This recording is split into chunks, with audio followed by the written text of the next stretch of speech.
Menjadi pemimpin yang adil itu sebenarnya adalah jalan tolnya kita menuju ke surganya Allah.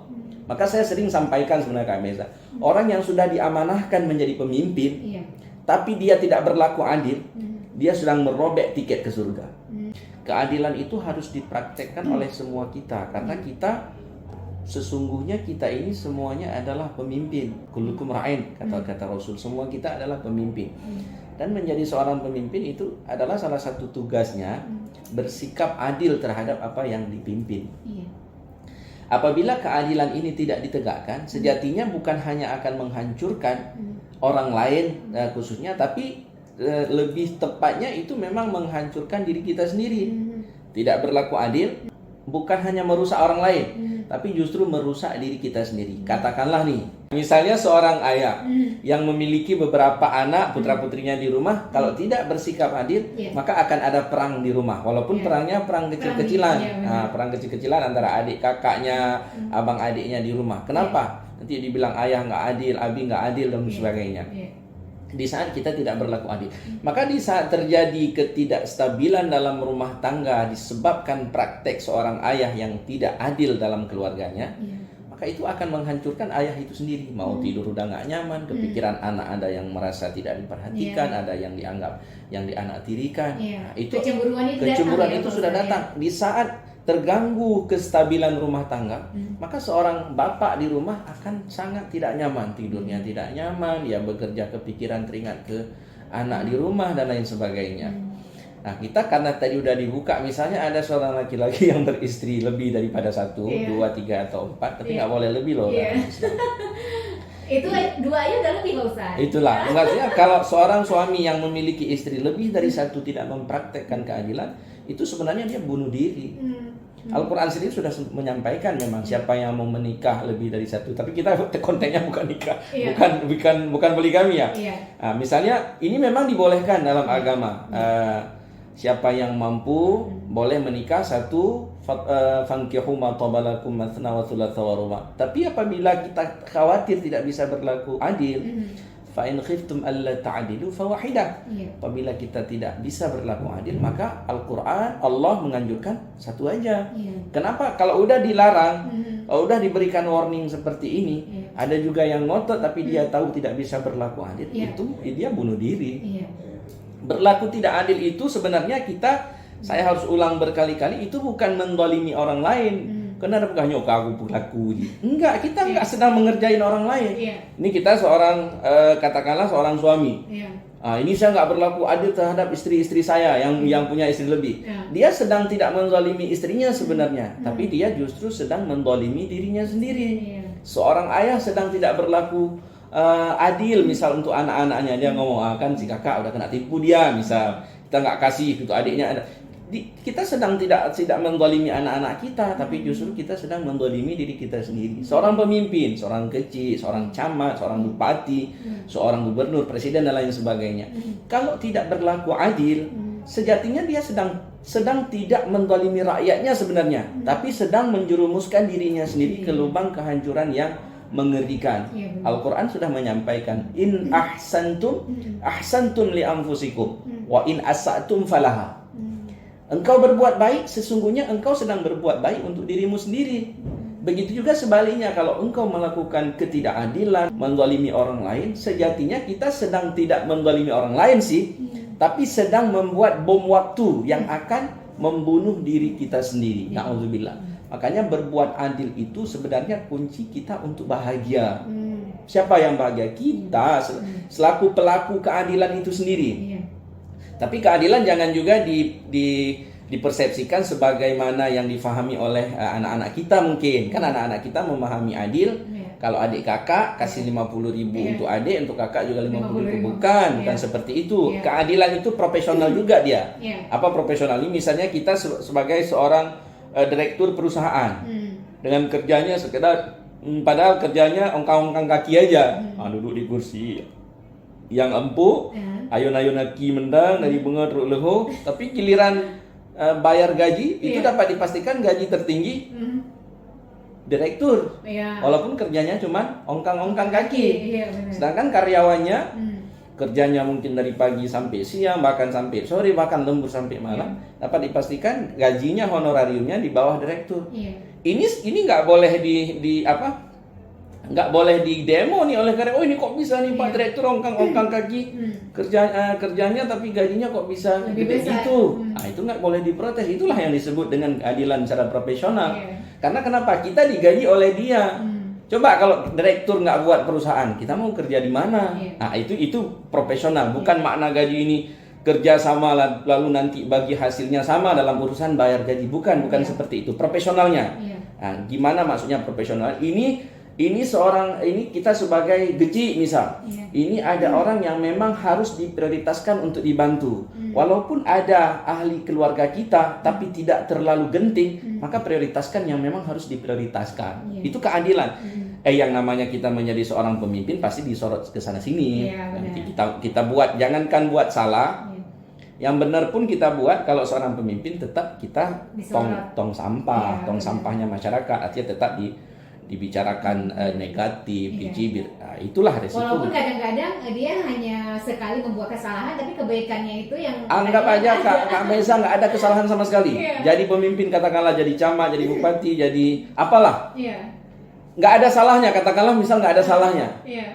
Tetap dia akan dicibir, tetap dia akan dihina. Maka dia menjadi pemimpin itu sebenarnya ini kalau kita harus siap. Yang pertama berlaku adil lah.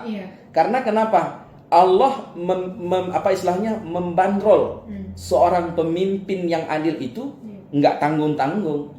Nah, Nabi sendiri yang Rasulullah sendiri yang menjadi penjamin, yang memberikan garansi bagi seorang pemimpin yang adil dengan balasan yang luar biasa. Apa itu? Kata Nabi dalam sebuah hadis, sab'atun yudhilluhumullahu yawma la dhilla illa dhilluh. Ada 7 orang, 7 golongan manusia yang dia itu akan bisa bernaung nanti di hari kiamat. Hari yang tidak ada naungan Kak Mesa kecuali cuma naungan Allah. Nggak bisa bawa payung ke sana. Mau merek apapun payung nggak bisa bawa ke akhirat. Meleleh nanti. Tidak ada naungan pada hari itu kecuali hanya naungan Allah. Itu ada 7 orang, ada 7 golongan. Apa-apa itu yang pertama itulah imamun adil, pemimpin yang adil. Kaitannya harus terikat kata imam dengan kata adil. Menjadi pemimpin yang adil itu sebenarnya adalah jalan tolnya kita menuju ke surganya Allah. Maka saya sering sampaikan sebenarnya Kak Meza, orang yang sudah diamanahkan menjadi pemimpin, tapi dia tidak berlaku adil, dia sedang merobek tiket ke surga. Karena untuk menjadi pemimpin itu nggak gampang. Sepandai-pandainya kita, pemimpin nggak bisa dibeli sebenarnya. Oh, saya harus jadi pemimpin sekarang ini punya duit banyak. Nggak bisa. Dia itu memang Allah berikan kepada orang yang Allah mau berikan. Nah, yang menjadi satu tanda tanya kita adalah bagaimana nih orang yang sudah diamanahkan menjadi pemimpin, tapi dia nggak mau berlaku adil. Nah, itu sebenarnya kalau bahasa saya, ini orang sedang merobek tiket dia sendiri yang udah dapat jaminan dari Rasulullah ke surga. Katakanlah kita misalnya dalam negara ada penduduk 250 juta jiwa. Enggak semua jadi presiden, hanya satu sekarang Pak Jokowi. Nah, maka Pak Jokowi harus memanfaatkan ini tiket VVIP nih menuju surga. Artinya apa? Untuk mendapatkan tiket VVIP ke surga enggak semua orang dapat. Nah, ini Aceh nih. Hari ini ada sama Pak Nova. Ini Pak Nova harus ambil tiket ini, jangan sampai sobek di tengah jalan. Ini tiket VVIP masuk surga ada di tangan Pak Nova sekarang. Kalau kita di Aceh Barat ada Pak Ramli MS, ada tiket VVIP ke surga di tangan beliau. Jangan sampai dirobek. Artinya apa? Ini harus dijaga dengan baik supaya bisa melenggang dengan mulus ke surganya Allah Subhanahu wa taala. Kuncinya apa? Kuncinya satu aja. Adil tadi. Karena itu adalah tugasnya pemimpin. Tugasnya pemimpin. Jangankan seorang presiden, seorang bupati, seorang gubernur, kita udah kasih contoh tadi. Seorang ayah pun di rumah, kalau nggak berlaku adil, akan ada perang kecil di rumah antara adik kakaknya. Pasti ada salah satu yang ngambek. Itu dia. Makanya pentingnya kita ini untuk berlaku adil. Bersikap adil lah kepada siapapun, Ustaz ya, dengan apapun. Kadang-kadang ada seorang pemimpin berjanji ini, berjanji itu, kadang-kadang banyak yang tidak. Nah, itu kasihan kan. Kalau kita tadi mengistilahkan menjadi pemimpin itu sudah memiliki tiket VVIP ke surga. Jaga baik-baik.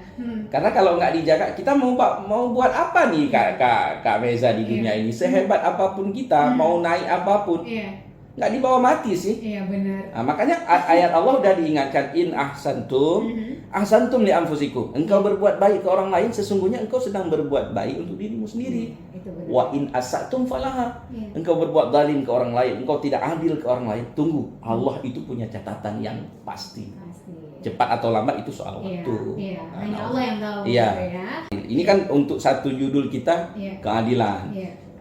Kan ada satu judul lagi tadi apa namanya? Karunia Allah. Karunia Allah. Itu lebih panjang lagi nih kalau kita bahas. Benar, Pak Ustaz. Ini kalau kita berbicara karunia Allah, kuncinya satu aja. Apa itu? Untuk para pendengar radio RRI Pro 2 sore ini menjelang akhir-akhir Ramadan, bagaimana nih menyikapi kita terhadap karunia Allah? Kuncinya satu aja.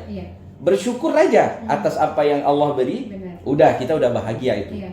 Gampang aja. Gimana sih gampangnya? Gampangnya seperti ini. Misalnya kita tahu hari ini penduduk bumi lebih kurang 7-8 miliar jiwa. Angka kematian Kak Meza setiap harinya, apa kasus perang, kasus sakit, kasus COVID dan lain sebagainya. Secara umum, rata-rata angka kematian satu hari itu 151.000 jiwa per satu hari. Orang mati di seluruh dunia dari timur sampai ke barat, setiap hari itu dapat disimpulkan tidak kurang dari 151.000 jiwa. Di sini aja kita bersyukur. Saya nggak masuk dalam 151. Udah happy kan hidup ini? Benar. Nah, tapi kalau kita terus mengeluh, maka tidak akan ada bahagia yang akan singgah di hati. Hidup hari ini aja kita merasa bersyukur itu sangat luar biasa ya. Jangan lihat ke atas. Makanya Nabi sudah mengingatkan kita dalam urusan dunia, wahai umatku, dalam urusan dunia kamu jangan tengok ke atas, karena kalau tengok ke atas nggak akan selesai. Iya. Karena di atas langit ada langit ya, Pak Ustaz. Kita udah pakai Mio nih. Iya. Orang tiba-tiba udah pakai NMAX. Nah, kita nggak bisa tidur nanti. Iya. Yang pakai NMAX ya udah lirik Avanza, tetangga udah beli Avanza, apalagi nanti kita susah menata hati, timbul sifat hasad, na'udzubillah. Orang beli mobil, kita masuk mobil. Ambulan maksudnya. Nah, kan itu kan rugi. Orang beli rumah, kita masuk rumah. Orang masuk rumah sendiri, kita masuk rumah sakit. Nah, itu kalau kita tidak bisa mengontrol hasrat nafsu duniawi kita ini terhadap apa yang telah Allah karuniakan kepada kita, maka karunia Allah yang besar ini semuanya besar. Cara kita biar betul-betul bahagia, syukuri aja ya apa yang Allah beri. Nah, kalau tadi kasus contohnya ada 151.000 orang per hari meninggal, kita bersyukur ternyata tidak ada nama kita di situ. Artinya apa? Kita masih bisa menikmati rasa bahagia di sisa-sisa usia yang Allah berikan kepada kita. Itu kalau kita berbicara tentang syukur. Dan sebagai manusia kan kita nggak bisa hidup sendiri, Kak Meza. Artinya pasti membutuhkan orang lain. Apakah itu orang tua kita, kawan kita, saudara kita. Maka jadi manusia itu jangan sulit untuk mengucapkan kata alhamdulillah, kata terima kasih. Nah, itu aja. Kan simple aja.